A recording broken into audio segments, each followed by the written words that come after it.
This is the Final Word Daily. England, India, Australia. Yeah, Australia even. One-day series. Yes, we're definitely paying attention. Daniel Norcross and Geoff Lemon in Durham, having just watched, well, they haven't officially called it off yet, so I'm just going to say that up front, but they will. So we're preempting that, and even if they don't, it will still be the same result. So let us do the thing that we do. The show's brought to you by Westfield, London, Westfield, Stratford City. Daniel, please tell us about the game that we've had in the space of 30 seconds. Well, a vastly superior Australian side arrived in the northeast against a delusional young England team, callow, useless and playing daft baseball shots to win the series 3-0 comfortably. And of course that didn't happen because England won comfortably, having won the toss, and that probably made a gigantic difference. Harry Brook scored his highest one-day international score and indeed his maiden century, and Will Jacks actually batted like a number 3. It was entirely different gravy from England's batters on this occasion, but we saw quite a lot of good cricket and quite a lot of people scoring quite a lot of runs on a pretty flat deck, and England ended up winning in the rain very, very comfortably. It's 2-1, folks. The series is on. Durham, where we weren't expecting to get a game when we arrived the day before, and it was hosing down rain all night, but it cleared up by the morning. A bit of sun came through. We had quite a pleasant day for the most part, well into the evening when it eventually did start to rain, with about, 13 overs to go? Was it 13? It was something 15? Like that. I think it was 13 overs to go, by which stage England were so far ahead of Duckworth Lewis that even if they could have got back out, then they would have already got the target that would have been set them, which is actually the sort of futility I did want. I wanted them to take all the covers off, put the stumps in, and say England require 248 in 42 overs, and then they'd walk out, and then the umpires would go, "Oh, you've already got it," and then they'd walk back again. But we didn't get that farce, which is a terrible shame. Get Rudy Kurtzen turning the headlights on in his car in the 2007 World Cup final just to get enough light to finish things off. So Australia played well, made 304, batting up top with some notable omissions, which I think the missing Adam Zampa was probably the most important thing. Missing Trevor's Head may or may not have cost them any runs, because sometimes he doesn't make any and sometimes he makes many. Opening partnership being Marsh and Short. Short got out hooking for 14 after he hit a big 6. Marsh hit a couple of big shots and made 24. And then it was it was a tricky pitch early. It was Carr nibbling the ball around off the seam. It was Matthew Potts was doing his thing reasonably effectively. It wasn't easy to score, and so it was the right day for Smith and Green to be able to do what they like to do, take their time at 3 and 4, and just build a partnership through the middle. Yeah, that's pretty much exactly what happened. And of course there was the added complication of the very wet outfield that they'd had over just so much rain over the last couple of days, which meant that for the first few hours of the match, balls that subsequently went for 4 actually would have gone for 2. England have won, by the way. It's just been announced. Hey, you got that live, although you're hearing it much later. They've won by 6 wickets comfortably.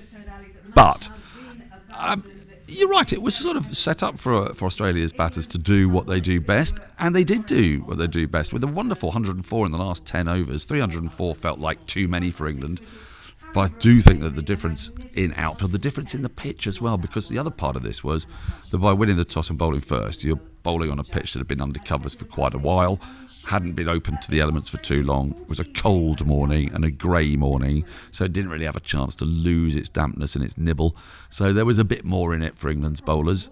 It did kind of feel that England had one seamer too few, I think. Australia had the right balance of their attack, but England will always struggle with this group of players to get the right number of seamers in because they don't have a seam bowling all-rounder. So they're kind of relying on Bethel, Livingston, Jackson, Rashid doing quite a lot more bowling. Rashid obviously be a mainline bowler, but the other 3 making up, whereas Australia actually had the advantage in that sense because they had 5 seamers here.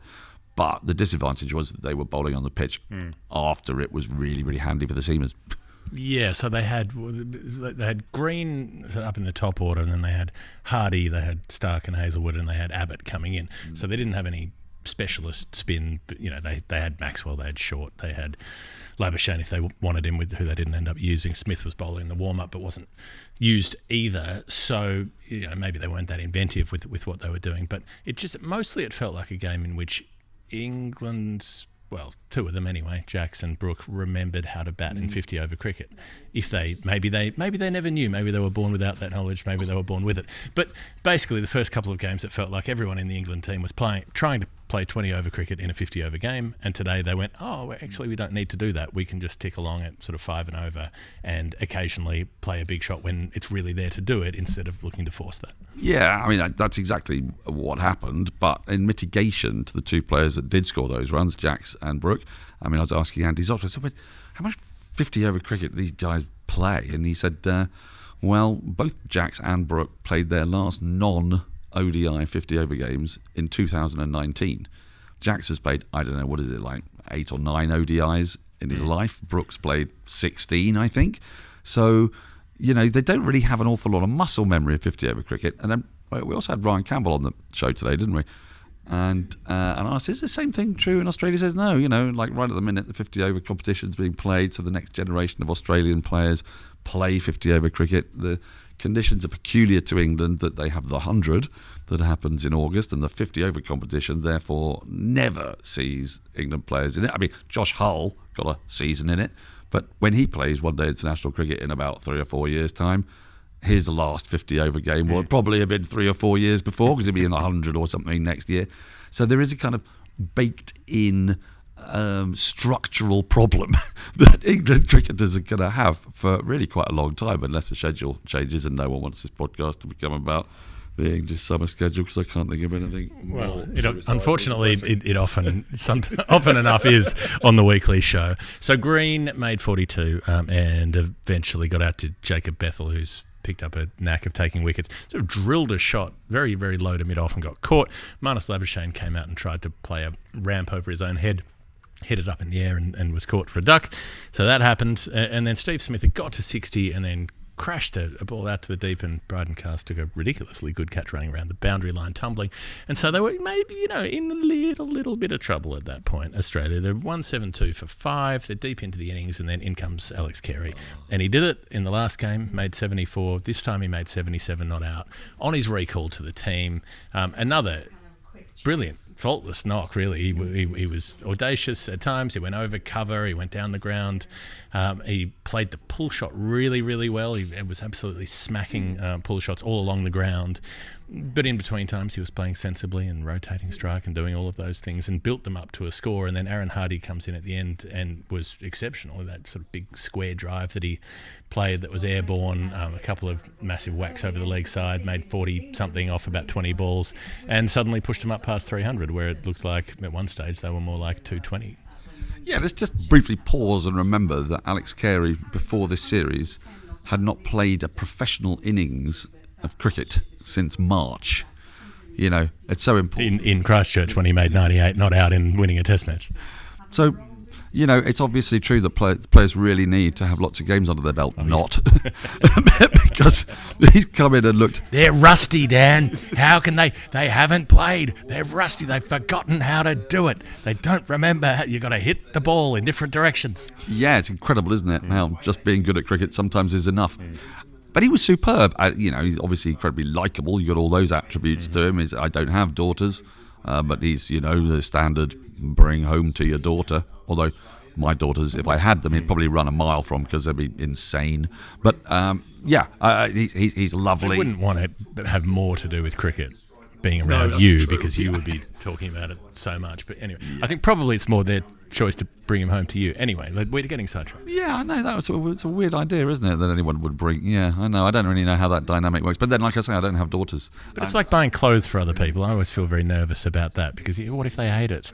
What if it doesn't fit properly? So it would be like that. No, you're absolutely right. But then, but we're the wrong sorts of people, aren't we, Geoff? I mean, we're both the people that J.D. Vance is correctly identified as have no care for the future and indeed for the world. We're just plain weird.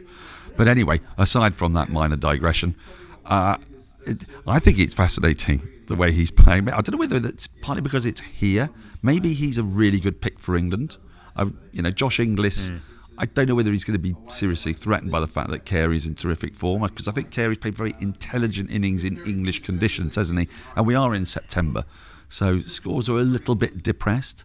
And often he's had to come in and rebuild innings where England seamers have had a little, more than a little bit of joy. Often being the 2 times that he's done it, because the 2 times that he's had to do it. Yeah, but he has done them on both occasions, which is... It is often. It's as often as he's been asked, and he's done it.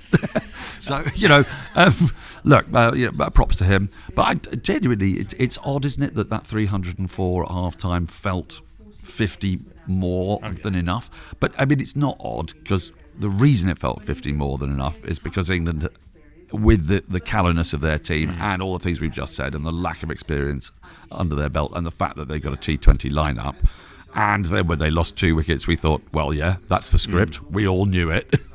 Then we've had to flip everything on its head because of 2 really very good innings. And I don't know if I can be critical of Australia's bowlers particularly. I think all Jax and Brook did was they played a classic partnership, a rebuilding partnership, on a good wicket. They scored a lot of 2s and a lot of 1s. They didn't actually try and smash for the hills. They didn't play T20 innings, did they? They actually played classic 50-over innings. And on a good deck, which has quietened down, and a quicker outfield, then, they're very good players. Well, that's what we learned today. We learned that there are a couple of guys who we think are probably very good players, but we've never found out if they are or not in a one-day international, yet have the ability to be very good players after all.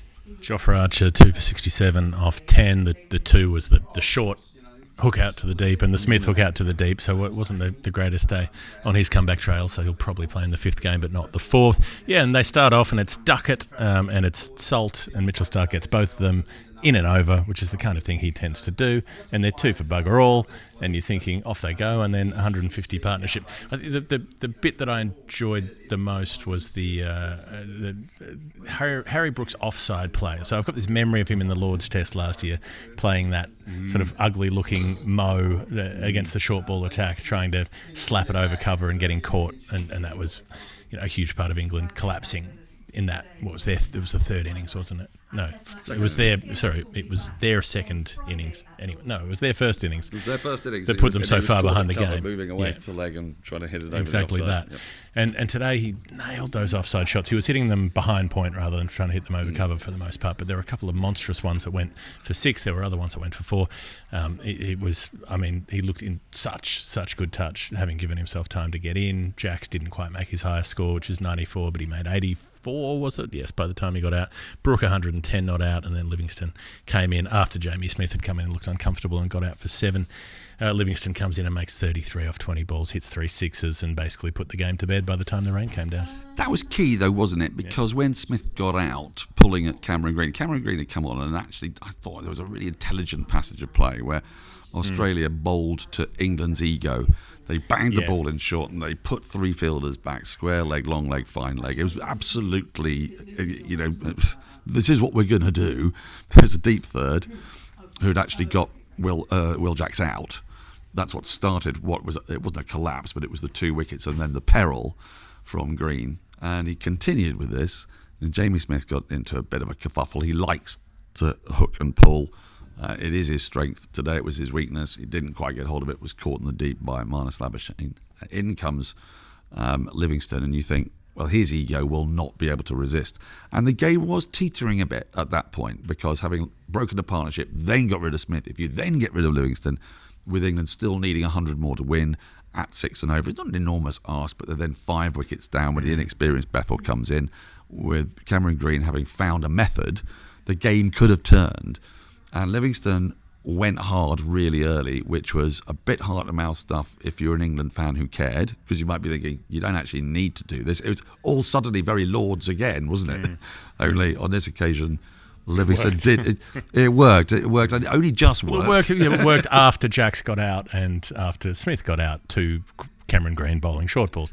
1 caught it deep third, 1 caught it square leg. But that's the thing. It might not have worked. There was a moment when it very nearly didn't work because, Labuschagne nearly pulled off a catch. Yeah, I'll come to that in a moment when we reach the Hall of Fame. The Hall of Fame, I think, yes. I think it's probably time. You think it is? I think let's do it. Let's do it. Let's do it tonight. Let's do it. And beat me on the bottom with a Woman's Weekly. This is the final word. Daily.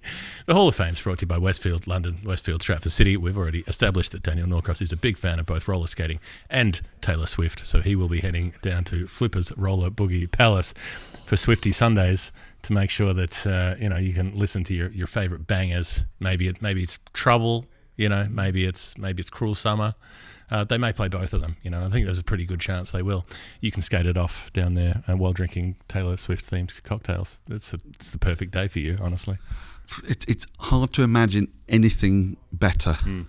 I only know anti-hero, and I can't make a pun out of it second time running. No, you're not going to the Bristol ODI, though, are you? So that's on Sunday. So on Sunday, you can instead be at Westfield roller skating. Oh, I could do, yeah, except that I'm flying to Dubai on Sunday. Oh, yes, to the Women's World Cup. But when you get back, I'm sure it will still be running. You can do your bookings online. Westfield, London, Westfield, Stratford City, more extra.